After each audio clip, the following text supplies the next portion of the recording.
Thanks for having me on today. My name is Jay Demerit, former World Cup player for the U.S. men's national team and captain for Watford FC in London and the Premier League, and now English Championship, as well as the Vancouver Whitecaps here in the MLS and in beautiful British Columbia. All right, thank you for coming out, today, Jay. I really appreciate it. I just have 10 questions for my careers class, and let's get started. Number one, soccer in high school. What did that look like for you? High school for me, I grew up in Green Bay, Wisconsin, a pretty small town in rural Wisconsin in America. So Yeah. I played three sports. I played basketball in the winters, and then I ran track in the spring. My dad was the track coach at our high school. So I played three sports till I was 18. In a way, I love that well-roundedness. I love the fact that I could kind of change gears and keep my body fresh and my mind fresh. And, every time you play a different sport, you're with different teammates too, and all that Yeah. different stuff. So I enjoyed the three sport curriculum for me. But again, I know high school's changed a lot now. So there's a lot more academy programs out there. So I just did what I had in front of me. And that was a three sport curriculum. Nice. All right. After you graduated, what was your soccer career path?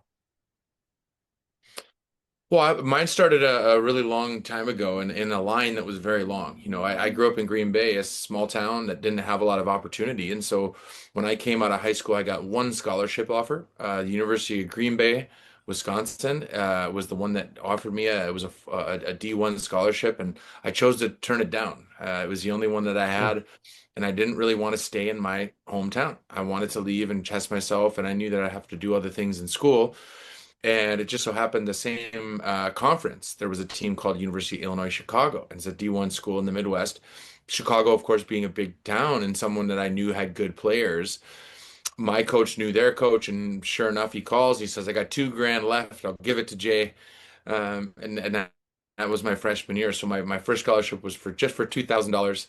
But Wow. then by sophomore year, I was starting and I was on a full ride the rest of my college career. So, again, it started in a place where I had to prove myself, but I wanted to do that on my own terms in a place like Chicago that not only had the degree I wanted to study in design, but also had good players that I knew I could test myself against. And so those two pieces, really helped me get to Chicago and those types of opportunities. But really, out of high school, I didn't have many.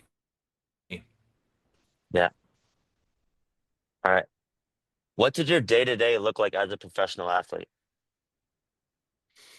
Well, as a pro, the fortunate part about that is that you get to do it for a living. You Yeah. don't have to find extra training at extra time when you're done with class or in between jobs or all the rest of the things. And, thankfully I had done a lot of that in my life. I didn't turn pro till I was 23. So once I got pro, I really concentrated on it. I knew how fortunate I was to be there. So it's a job just like any other one. And I think, any good pro will tell you corporations work 9 to 5 and that's an 8 hour day, but we do the same things as athletes. It's just in different venues. And so, my days would of course wake up nice and early, get to the training ground on time.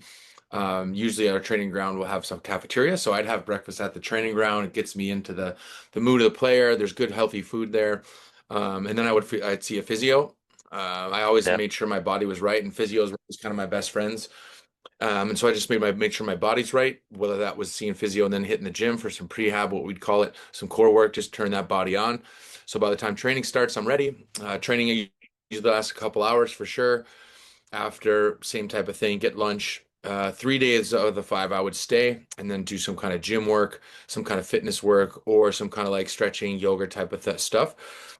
And so all of that was built into the week. And then, of course, we play during the week to train to get ready for games, and games are usually Saturdays and Wednesdays. And so Yeah. some weeks we'd have 2 games in a week, but mainly it's that Saturday game. And so you want to make sure that Friday is nice and light, and so then Saturday you're peaking and getting the most out of that work week. But that's generally what a week would look like as a pro.